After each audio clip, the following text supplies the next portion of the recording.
Bona tarda, com estan? Benvinguts i benvingudes al Notícies. 96 infraccions en 72 hores, o el que és el mateix, una o dues infraccions per hora. Aquestes són les xifres que s'han extret arran de la campanya preventiva que va impulsar l'Ajuntament de Reus per frenar les infraccions de vehicles de mobilitat personal, com són els patinets elèctrics. Un incompliment que en la major part de casos és a causa de la circulació per voreres i zones de vianants o per circular sense llum ni elements reflectants. Tot plegat en un dijous dia 19 de gener on analitzarem les previsions econòmiques per aquest 2023.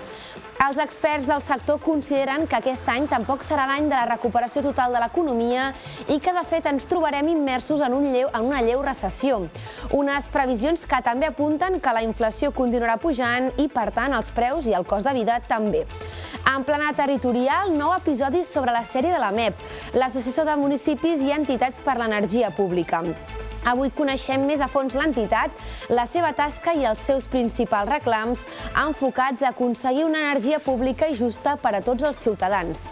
I en esports, el World Padel Tour aterrarà a Reus del 27 de març al 2 d'abril. La capital del Baix Camp serà la 5a prova de l'any i la primera que se celebrarà a Europa. El gran atractiu serà veure jugar la reusenca Ariana Sánchez, que lluitarà per aixecar el títol a la capital del Baix Camp.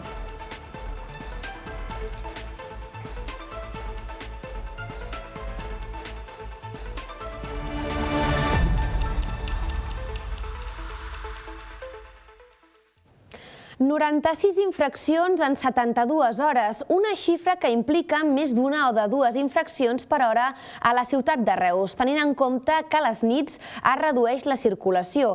Aquestes són les dades recollides 3 dies després que s'engegués la campanya preventiva en matèria de seguretat viària i dedicada als vehicles de mobilitat personal que s'ha d'allargar fins al 22 de gener. Del total d'infraccions enregistrades fins aquest dimecres, un total de 65 són per circular per voreres i zones de vianants. També el fet que circuli més d'una persona en un mateix patinet i la circulació de nit sense llum ni elements reflectants són infraccions bastant repetides. Ara mateix aquestes situacions se sancionen amb multes d'entre 150 i 200 euros, depenent de la gravetat de la infracció, d'acord amb l'ordenança de civisme. La regidora de Seguretat i Convivència de l'Ajuntament de Reus, Dolors Vázquez, ha explicat als micròfons de Canal Reus la urgència que existeix perquè la llei reguli aquest tipus de vehicles. Doncs sempre faig una analogia amb el temps, o sigui, si fa molts anys, parlo de molts anys, hi havia les motocicletes que no necessitaven cap tipus d'assegurança, en el cas parlo fa moltíssims anys, perquè va ser un nou sistema de mobilitat que va aparèixer, doncs estem en la mateixa situació, amb un patinet que és totalment sostenible, que ha vingut per quedar-se i que, evidentment, les normes no poden anar per darrere de l'evolució social de la societat. És necessari que la Direcció General de Trànsit, que és l'òrgan corresponent i competent per la regulació d'aquests sistemes de mobilitat, que s'hi posi ja a desenvolupar la seva llei, el seu reglament, doncs que caldria per tal de poder també controlar aquests sistemes de mobilitat, fins i tot una assegurança obligatòria, el casc i posar fil a l'agulla en aquesta mobilitat. Pel que fa a la conscienciació de la població, des de la Regidoria de Seguretat i Convivència estudien reforçar les formacions en els adults i també en els adolescents, sobretot després de les xifres d'infraccions que s'han enregistrat fins ara i les que podrien sumar-s'hi si la dinàmica no canvia al llarg del que queda de setmana.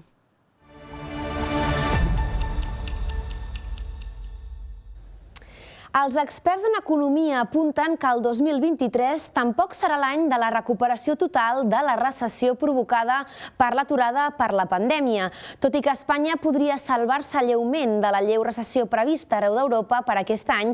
La imprevisibilitat de la guerra d'Ucraïna i els seus efectes en els costos energètics, a més de la possible falta de subministrament de material per la inestabilitat a Xina, poden provocar que els preus continuïn pujant. Això sí, a un ritme més baix que els darrers mesos del 2022. Hi ha cert consens entre els que es dediquen a l'estudi de l'economia que aquest 2023 no serà tampoc l'any de la recuperació de la recessió provocada per l'aturada de la pandèmia al 2020. De fet, els economistes estan d'acord a l'hora d'afirmar que el gran gruix d'Europa entrarà en una lleu recessió, una reducció continuada del PIB, de la que podria salvar-se, segons les previsions, l'estat espanyol, que podria tenir un creixement al voltant de l'1%. Unes previsions que compten amb diversos factors que poden modificar-les per ser imprevisibles. Caldrà veure l'evolució de la guerra d'Ucraïna i la seva incidència en els costos energètics i també l'evolució sanitària i social de la Xina com a màxim proveïdor de matèries primeres i l'efecte que pot tenir això en la falta de subministraments de materials. És depenent d'unes qüestions molt difícils de controlar. La guerra d'Ucraïna, quina serà la seva evolució, la incidència que això tindrà sobre els costos energètics, però també costos de matèries primeres, també tenint en compte quina serà la situació de Xina, que és molt subministrador de temes sobretot industrials, amb la qual cosa, si volem fer un resum, jo diria que dintre de la Unió Europea el que es preveu és una certa recessió, no excessivament accentuada, però sí una recessió, que dintre del panorama europeu Espanya estarà situada, diguem-ne, a la part més favorable d'això, però que evidentment el creixement estarà entre un creixement molt petit o gairebé un estancament. A més, les previsions també apunten al fet que la inflació continuarà pujant i, per tant, els preus també. Això sí, l'increment serà a un ritme molt inferior al dels darrers mesos de 2022, tot i que això no evitarà que els preus continuïn sent força més alts que ara fa un any. Sembla que si la inflació no creix és que els preus no baixen. Els preus continuaran alts, el que no creixeran és més. Per tant, estem en una situació de preus alts. De preus alts amb salaris que no han crescut a la mateixa alçada. Per tant, òbviament, un consum que baixa, d'acord? Un estalvi que ja les dades diuen que han baixat, és a dir, diguem-ne, la gent s'està menjant els estalvis. Caldrà veure quines són les mesures que s'implanten des de l'administració per intentar reduir un augment de preus que, com escoltaven, està provocant que gran part de la població redueixi de forma notable la seva capacitat adquisitiva i, sobretot, el seu volum d'estalvis. I si aquestes són les previsions econòmiques dels experts per aquest 2023, un dels sectors més importants de la ciutat, el de comerç de proximitat, també fa les seves per aquests pròxims mesos. Els botiguers de Reus, després d'una molt bona campanya de Nadal, pel que fa a xifres de facturació, esperen continuar actualitzant-se als nous temps apostant per la digitalització dels seus comerços. En aquesta línia han demanat diverses ajudes estatals i europees per poder continuar la feina en aquest sentit. També des del Tom de Reus esperen que aquest 2023 es pugui desencallar el projecte de l'APEU, l'àrea de promoció econòmica urbana a la zona centre de la ciutat, amb la creació d'aquesta entitat público-privada que permeti gestionar i dinamitzar tota aquesta zona comercial. Tenim un 2023 amb molts reptes, un 2023 en què després de superar de la campanya de Nadal, que com deia ha sigut una gran publicitat a futur per la ciutat, per l'espai al Tom, pel centre de la ciutat, doncs hem de ser conscients que ja passaran coses. D'entrada, nosaltres hem demanat una ajuda al Next Generation de Comerç de la Generalitat per poder ampliar, avançar en el concepte de digitalització. Per altra banda, encara que es treballa de moment sota la vista, fora de la vista, doncs ja enguany s'haurà d'avançar en el tema de l'APEU del centre.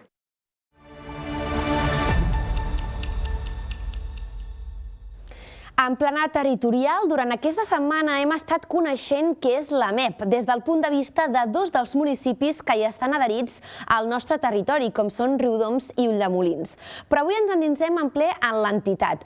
Canal Reus ha pogut parlar amb el president d'aquesta associació de municipis i entitats per l'energia pública per a conèixer quins són els seus principals reclams. Des de l'entitat creada el passat 2021 volen assegurar que tota la ciutadania tingui un accés igual i just a l'energia. MEP neix perquè hi ha un model energètic poc transparent i a voltes injust, que genera problemes als municipis i que els ajuntaments d'aquests municipis no tenim les eines suficients com per solucionar i contrarrestar. La MEP neix per donar veu al municipalisme en l'àmbit energètic, però no només per donar veu al municipalisme en l'àmbit energètic, sinó també per reivindicar un paper del municipalisme dins del sector energètic que ens permeti anar solucionant problemes que hem detectat en el conjunt de municipis de Catalunya. Problemes des de l'infrafinançament de la renovació de la xarxa de distribució elèctrica al conjunt de Catalunya, que provoca talls i microtalls de forma continuada en el temps al llarg dels anys, des d'aquests micropobles fins a les ciutats més poblades de Catalunya, tots aquests talls amb un element comú, que és aquesta infradotació de la renovació de la xarxa de distribució elèctrica i alhora la molt poca o nul·la informació per part de la primera empresa privada que s'encarrega en un 97% de la distribució elèctrica a Catalunya, que és Endesa Distribución, però no només per això. La MEP, com a associació municipalista, pretén tenir un paper actiu en tots els fòrums i òrgans de debat al voltant del model de gestió energètica del país i des d'aquest punt de vista la MEP el que fa és reivindicar la gestió pública de la xarxa de distribució com a element troncal. No pot ser que un servei bàsic com l'energia, com ho és també l'aigua, sigui un servei gestionat, controlat i monopolitzat per l'empresa privada. Aquí el sector públic ha de tenir-hi un paper i un paper des del nostre punt de vista preponderant. Per què?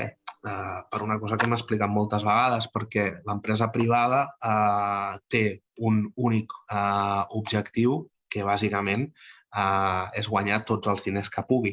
I quan l'empresa privada ha de decidir entre guanyar tots els diners que pugui o donar un servei digne, correcte i just al conjunt de ciutadanes i ciutadans, doncs l'empresa privada sempre escull guanyar diners en comptes de donar un servei digne i just al conjunt de ciutadanes i ciutadans.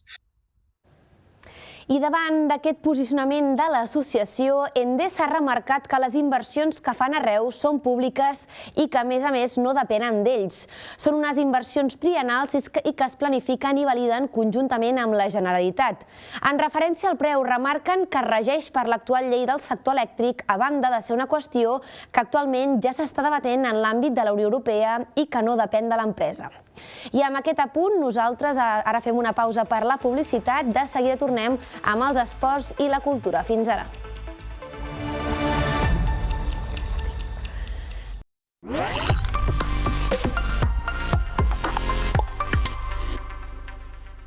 Del 27 de març al 2 d'abril, el pavelló olímpic de Reus es tornarà a vestir de gala per viure un nou Open del World Padel Tour.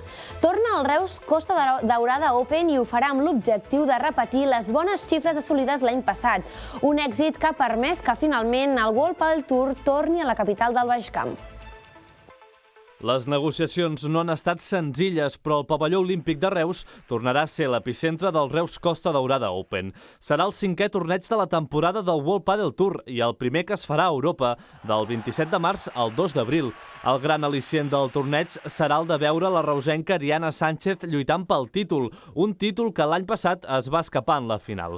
L'Ajuntament i la Diputació aporten 100.000 euros per acollir el certamen i, precisament, des del consistori es mostren satisfets de la renovació amb World Padel Tour.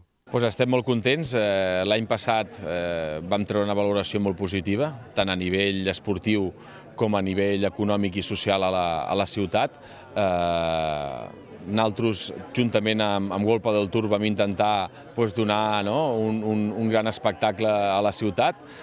la gent ho va viure, ho va vibrar, la gent s'ho va passar molt bé i aquest any hem tornat a treballar per poder tornar a tindre un golpe d'altura a la ciutat. Ha estat difícil, però ho hem aconseguit i esperem que aquest any, si la gent l'any passat s'ho va passar molt bé, espero que aquest any encara s'ho passin millor. La pista central tornarà a estar al pavelló olímpic de Reus i la segona pista al polilleuger del Joan Rebull. Encara es desconeix si la carpa que es va muntar al costat del pavelló olímpic s'ha de tornar a muntar o no.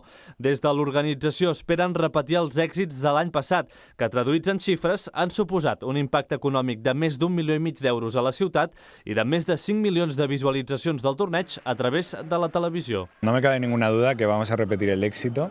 Nosotros estuvimos aquí el año pasado desde el miércoles y no ocurre en todas las ciudades a las que vamos. Aquí estaba todo a tope, lleno de gente, con un ambientazo, con tanto la parte comercial como la parte de aquí de aforo de asistencia dentro del pabellón, y espero que este año se repita. La prèvia del World Padel Tour serà el Reus Pro Padel, una iniciativa que va arrencar l'any passat i que enguany es repetirà.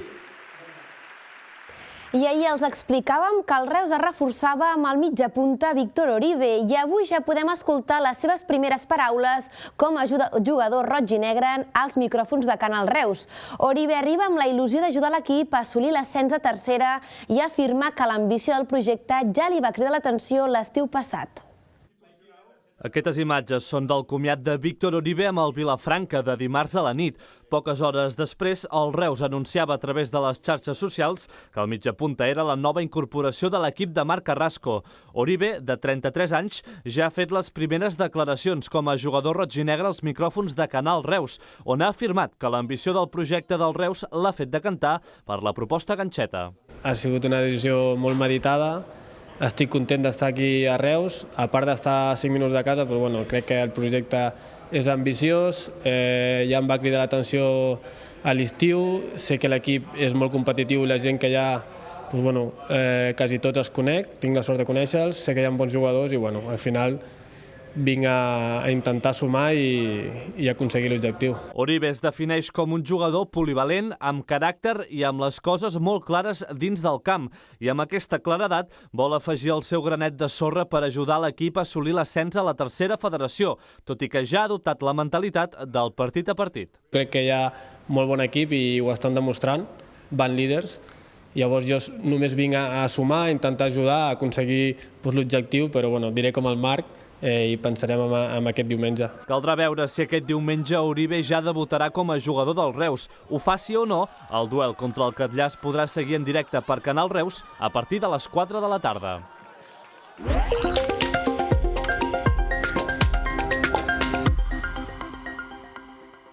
El periodista especialitzat en fotografia documental, Carles Esporrin, vol reivindicar la figura del fotògraf reusenc Josep Maria Canyelles, pioner en la fotografia instantània al segle XIX i encara molt desconegut a través d'un documental. En aquesta línia, aquest dimarts, Esporrin ha ofert una conferència a la Fundació Privada Redis on ha remarcat l'extraordinarietat de la feina de Canyelles, nascut a Reus però amb carrera professional a París, destacant el seu domini tècnic en la captació d'imatges en moviment, un recurs gairebé impossible de captar amb les eines de les quals disposaven a la segona meitat del segle XIX. També ha destacat les imatges de la vida quotidiana que captava JMC, tal com signava i que van servir, entre d'altres, per assentar les bases de la fotografia documental. Jo destacaria la importància del fotògraf des de 3 punts de vista. El primer, el més important, és que és un fotògraf pioner. Ell és el primer que agafa la càmera, surt al carrer i retrata la vida tal com és. Això en la fotografia de finals del segle XIX és importantíssim perquè suposa un canvi i a més és l'avantguarda de la fotografia, és a dir, comença a treballar ja el que serà la fotografia moderna. Segon, és un home d'avantguarda a París, és a dir, ell triomfa com a fotògraf a París a finals del XIX quan París és la capital de l'art i allí es guanya molt bé la vida i està en contacte amb tots els artistes de l'època, per tant és un home d'avantguarda. I tercer, és un personatge totalment desconegut encara. Destacaria la investigació que van fer i que van donar a conèixer l'Anna Capella i el Jaume Santaló, que són el pare i la mare del fotògraf, els descobridors del fotògraf, i que tot el que coneixem avui en dia és gràcies a ells i a la col·laboració també d'en Pep Parer, que per mi és la persona que més sap de fotografia del 19 al nostre país. Repsol t'ofereix el temps.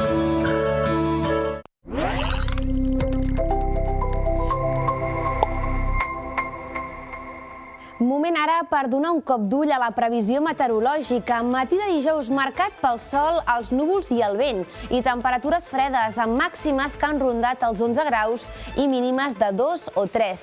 I si aquest matí hem tingut vent intens, compta amb aquesta tarda perquè Protecció Civil ha fet una crida on demana prudència per un nou episodi de fort vent, neu i fred. De fet, s'ha activat en fase d'alerta el pla VentCat i NeuCat. Així doncs, el vent bufarà amb força intensitat a partir d'aquesta tarda i fins demà al migdia amb tocs de vent que poden ser de més de 90 km per hora. Pel que fa a la neu, podria nevar en cotes de 800 metres i en moments puntuals podria baixar als 500. És a dir, que podria nevar indrets del Baix Camp i Priorat, com són les muntanyes de Prades o fins i tot Vilaplana i Alforja. A Reus i Falset hi poden haver pluges puntuals al llarg d'aquesta tarda.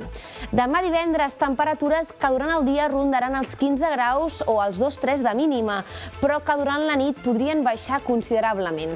Així doncs, el cap de setmana màximes de 10 i mínimes que baixaran sota els 0 graus, arribant als -1 o -2.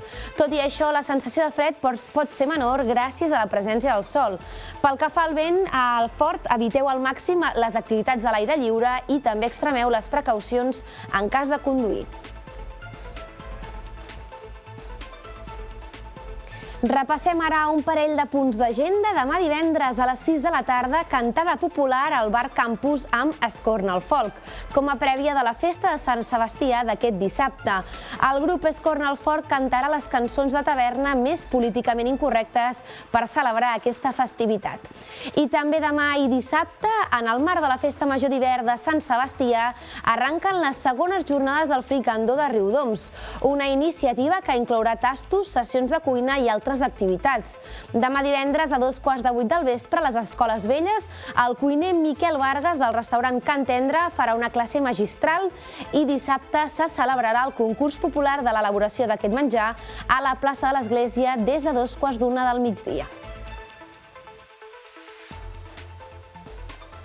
I avui posem el punt final a l'informatiu amb aquestes imatges de l'exposició Veles i vent de l'artista Perico Pastor que poden visitar a la Galeria d'Art Ankins de Reus fins al pròxim dissabte 21 de gener. Com sempre, recordin que poden seguir l'actualitat informativa del territori a través de la nostra pàgina web canalreustv.cat i també a través de les nostres xarxes socials. Gràcies per la confiança i ens retrobem demà a les 2 del migdia.